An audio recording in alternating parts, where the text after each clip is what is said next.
Hello दोस्तों, पिछले video में मैंने आपको डिस्कस कराया था कि टैक्स रेट क्या होता है, किस तरीके से टैक्स एप्लीकेबल होता है किसी भी पर्सन के ऊपर, इंडिविजुअल के ऊपर। हमने बताया था कि किस किस एज के बेसिस पे उनके ऊपर रेट डिसाइड होता है। और इसके अलावा मैंने फर्म कंपनी के लिए बताया था आपको कि 30% का टैक्स रेट होता है, लोकल अथॉरिटी के लिए 30% का टैक्स रेट होता है, एंड सो ऑन। जो भी सारी चीज़ें हमने डिस्कस की थी, आज जो इम्पॉर्टेंट पॉइंट है वो डिस्कस करने का, एक्सेप्ट इंडिविजुअल, बाकी सबके लिए तो फ्लैट रेट कॉन्सेप्ट है। यानी कि आप 10 लाख रुपए कमाओगे, आपको फ्लैट जो भी रेट एप्लीकेबल है, जैसे फॉर एग्जांपल अगर 30% रेट एप्लीकेबल है तो फ्लैट 30% लग जाएगा। 10 लाख का 30% इज इक्वल टू 3 लाख, और अकॉर्डिंगली आप टैक्स पे कर दोगे। लेकिन जब मैं बात करता हूँ इंडिविजुअल की, तो इंडिविजुअल में स्लैब रेट कॉन्सेप्ट आता है। आखिर वो स्लैब रेट कैसे कैलकुलेट होता है, क्या इसकी टेक्निक्स होती हैं, वो सारी चीज़ें आज हम डिस्कस करेंगे। मैं जो टेक्निक लेकर के आया हूँ वो खास तौर पे अभी मैं लेकर के आया हूँ बिलो 60 ईयर्स के एज के लिए।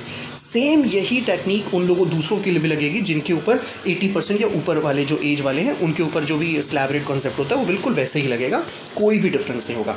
आइए स्टार्ट करते हैं और समझते हैं इस बात को। तो मैंने जैसे आपको बताया कि हम इंडिविजुअल के पॉइंट ऑफ व्यू से बात करेंगे और उनकी बात करेंगे जिनकी एज 60 से बिलो है। तो सर एक बात बताइए कि अगर 60 से एज बिलो है तो क्या न्यू बॉर्न बेबी के ऊपर भी टैक्स एप्लीकेबल होगा? Answer is yes. अगर न्यू बॉर्न बेबी भी पैसे कमाएगा तो उस ऊपर भी टैक्स रेट एप्लीकेबल होगा। अरे सर, न्यूबॉर्न बेबी कैसे पैसे कमाता है? आपने देखा होगा मूवीज़ में या सीरियल्स में, न्यूबॉर्न बेबी की कुछ ऐड होती है, कुछ एक्ट होता है जिस पे 5 मिनट 10 मिनट का उनका भी कुछ रोल होता है, तो उस पर्टिकुलर रोल के लिए भी उनको पेमेंट किया जाता है। तो अगर उसने भी कुछ पैसा कमाया है तो उस पैसे के ऊपर उनको टैक्स देना पड़ेगा। बट अब पॉइंट ये है कि वो तो बहुत छोटे हैं, तो वो कैसे टैक्स देंगे? तो गवर्नमेंट ने ये एक रूल बना दिया कि जिनकी भी एज 18 से बिलो है उनके गार्जियन लाइबल होंगे उनकी रिस्पॉन्सिबिलिटी के लिए। तो फिलहाल हम यहाँ बात करते हैं उन सभी लोगों के लिए जिनकी एज 60 से बिलो है। रूल ये कहता है कि अगर आपकी एज 60 से बिलो है तो आप अगर 1 रुपये से लेकर के 2.5 लाख रुपए तक की इनकम अर्न करते हो तब आपके ऊपर टैक्स रेट लगेगा ज़ीरो, निल लगेगा। आप सामने देख सकते हो 2.5 लाख रुपए के ऊपर लगेगा निल। दूसरी तरफ अगर आप 2.5 लाख 1 रुपये से लेकर के 5 लाख रुपए के बीच की आपकी इनकम है, जैसे फॉर एग्जांपल आपकी इनकम है 3 लाख रुपीज़, या आपकी इनकम है 4 लाख रुपीज़, या आपकी इनकम है 5 लाख रुपीज़, तो 5 लाख के बीच की इनकम है, हम बाकायदा ऐसी सिचुएशन में आपकी इनकम को 2 टुकड़ों में बांट देंगे। पहला टुकड़ा होगा 2.5 लाख रुपए का, और उसके बाद का जो टुकड़ा होगा वो 2.5 लाख से 5 लाख के बीच का गैप है 2.5 लाख, वो हम उसमें डिवाइड कर देंगे। इसी तरीके से अगर आपकी इनकम 5 लाख रुपए से भी ज़्यादा है तो ऐसी सिचुएशन में आपकी इनकम को हम 3 पार्ट में डिवाइड कर देंगे। पहला 2.5 लाख रुपए, दूसरा फिर अगला 2.5 लाख रुपए, और तीसरा 5 लाख रुपए, और अकॉर्डिंगली आपके ऊपर रेट एप्लीकेबल होगा। पहले पोर्शन के ऊपर आपका टैक्स रेट होगा निल, दूसरे के ऊपर आपका टैक्स रेट होगा 5%, तीसरे पार्ट के ऊपर आपका टैक्स रेट होगा 20%। अगर आपने 10 लाख रुपए से भी ज़्यादा इनकम अर्न की है तो जितना भी एक्सेसिव फिगर होगा उसके ऊपर आपको 30% के रेट से टैक्स देना होगा। इन सभी वैल्यूज़ का हम टोटल करेंगे और टोटल करने के बाद हम इनको रिबेट देंगे। अब रिबेट का क्या कॉन्सेप्ट है? मैंने पिछली वीडियो में बताया था कि अगर आपकी इनकम एक सर्टेन लिमिट को कम होती है तो फिर आपको रिबेट दिया जाता है। तो ये अलग अलग होती है। जैसे लास्ट ईयर ये थी कि अगर आपकी इनकम 3,50,000 रुपीज़ से कम होती है तो 2,500 का आपको रिबेट मिलेगा। और करेंट ईयर में है कि अगर आपकी इनकम 5 लाख रुपीज़ से कम है तो 12,500 का आपको रिबेट मिलेगा। तो जिस भी ईयर के आप कैलकुलेशन कर रहे हो अकॉर्डिंगली यहाँ पे आप मेंशन कर लोगे। इसके बाद जो भी इसका डिफरेंसिंग फिगर आएगा वो आप यहाँ लिखोगे, और उसमें फिर आप ऐड कर दोगे education and health sales, health and education से ऐसा 4% ऐड कर दोगे अपनी टोटल लाइबिलिटी पे।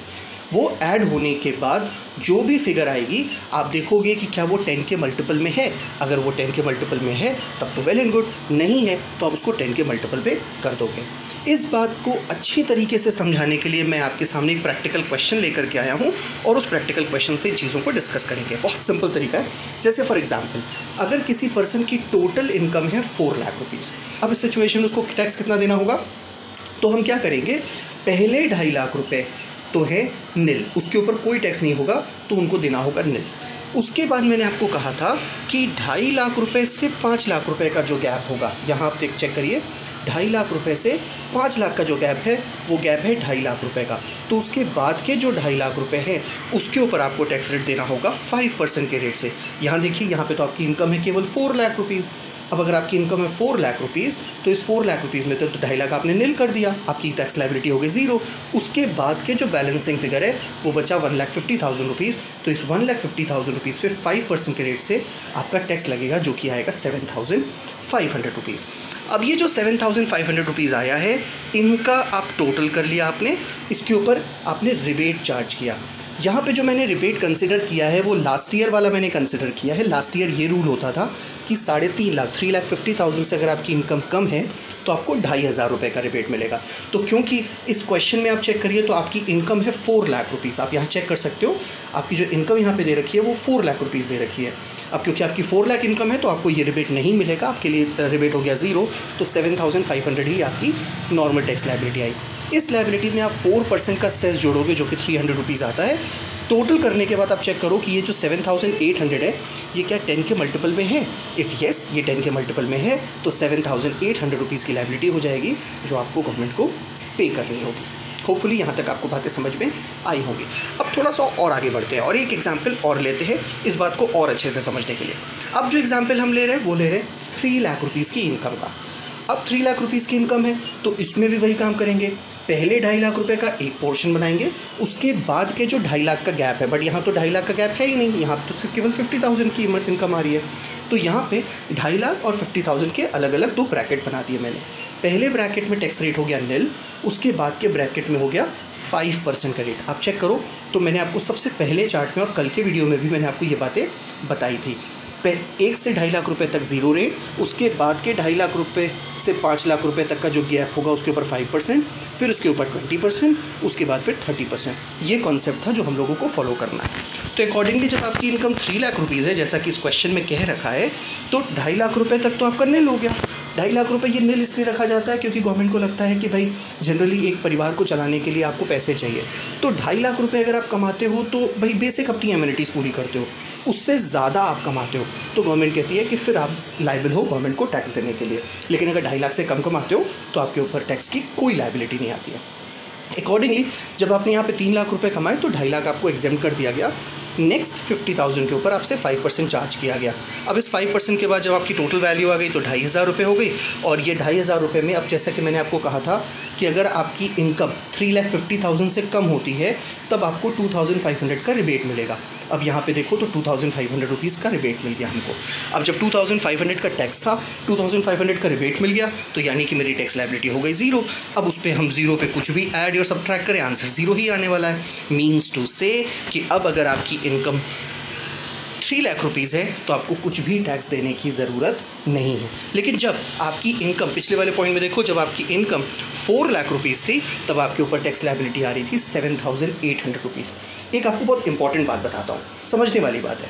अब अगर किसी पर्सन की इनकम है 4 लाख रुपीज़ और वो 7,800 की चोरी कर जाता है, यानी कि वो टैक्स की जो वैल्यू है 7,800 रुपीज़ ये गवर्नमेंट को नहीं पे करता है। सिर्फ 7,000 रुपये की चोरी करने की वजह से पूरी की पूरी 4 लाख रुपए की इनकम ब्लैक मनी कंसिडर हो जाती है। यही अगर ये 7,800 रुपीज़ की टैक्स की चोरी ना करे और ईमानदारी से 7,800 रुपये गवर्नमेंट को जमा कर दे तो पूरे के पूरे 4 लाख रुपए वाइट मनी बन जाती है। बट पता नहीं क्यों ये छोटी सी डिनोमिनेशन के लिए लोग इतनी बड़ी गलती कर देते हैं। हाँ, पॉइंट ये है कि जिनकी इनकम 4 लाख है उनके लिए टैक्स लायबिलिटी 7,800 है, जिनकी इनकम 50 लाख है या 4 करोड़ है या 40 करोड़ है, ज़्यादातर चोरियाँ वो लोग करते हैं। आगे बढ़ते हैं, एक एग्जाम्पल हम आपको और डिस्कस कराते हैं। इस एग्जाम्पल में हम ये कंसिडर करते हैं कि मान लेते हैं आपकी जो इनकम है वो है 13 लाख रुपीज़। अब अगर आपकी इनकम 13 लाख है तो पहले ब्रैकेट में आप 2.5 लाख डालोगे जिस पे टैक्स लायबिलिटी आएगी निल और आपको कुछ भी नहीं देना पड़ेगा। अब 13 लाख रुपए में से जब 2.5 लाख रुपए माइनस करोगे तो नेक्स्ट वाले ब्रैकेट में आपको फिर से 2.5 लाख रुपए डालने होंगे और इसमें आपका 5% का रेट होगा तो आपकी टैक्स लायबिलिटी आएगी 12,500। अब क्योंकि आपकी इनकम 5 लाख से भी ज़्यादा है तब आप थर्ड वाले ब्रैकेट में भी जाओगे तो नेक्स्ट 5 लाख रुपीज़ के ब्रैकेट में आप 20% की टैक्स लायबिलिटी पे करोगे तो 5 लाख का 20% हो गया 1 लाख रुपीज़। नेक्स्ट, क्योंकि आपकी इनकम 10 लाख रुपीज़ से भी ज़्यादा है तो आप फोर्थ ब्रैकेट में भी चले जाओगे और अगर आप फोर्थ ब्रैकेट में जाओगे तो आपकी टैक्स लायबिलिटी होगी 30% और उसका हो गया 9,000। तो आपको स्लैब के बेसिस पे यानी कि 0 से 2.5 लाख के ऊपर अलग रेट, 2.5 लाख से 5 लाख के ऊपर अलग रेट, 5 से 10 लाख के ऊपर अलग रेट और 10 के ऊपर वाले के लिए आपको अलग रेट एप्लीकेबल होगा। टोटल आ जाएगा 2,02,500। 500। इसके बाद क्योंकि इसमें कुछ भी रिबेट नहीं होगा, क्यों रिबेट नहीं होगा, क्योंकि यहाँ पे इनकी इनकम 3 लाख रुपये 3,50,000 रुपये से ज़्यादा है, तो इस वजह से इनको कोई रिबेट नहीं मिलेगा। तो फाइनली जो भी वैल्यू आई है आप उस पर 4% का सेस ऐड करोगे और आप चेक करो कि क्या ये मल्टीपल ऑफ 10 है, बट ऑब्वियसली चीज़ें मल्टीपल ऑफ 10 है, तो यहाँ पर आप इतना पे कर दोगे। अब ये मल्टीपल ऑफ 10 का मतलब क्या है? बेस्ट तरीका है कि आप देखो कि जो लास्ट वैल्यू है वो क्या है। अगर ये लास्ट वैल्यू 0 है तब तो कोई प्रॉब्लम नहीं, अगर ये लास्ट वैल्यू 1, 2, 3 या 4 है तब इस केस में जो पीछे का टेंस होगा वो कंसिडर कर लेना, लेकिन 5, 6, 7, 8, 9 है तो जो आगे का टेंस होगा वो कंसिडर कर लेना। फॉर एग्जांपल अगर 41 है तो 40 हो जाएगा, 42 है तो 40 हो जाएगा, 43, 44 है तो भी 40 हो जाएगा। सेम इसी तरह से 45, 46, 47, 48 या 49 है तो फिर वो नेक्स्ट 10 का जो मल्टीपल होगा वो 50 हो जाएगा, एंड इसी अकॉर्डिंग आप टैक्स पे कर दोगे। अगर यहाँ तक कोई डाउट हो तो प्लीज़ कॉन्टैक्ट कर लीजिएगा और अपने डाउट्स को ज़रूर क्लियर कर लीजिएगा। वीडियो देखने के लिए thank you. Have a nice day.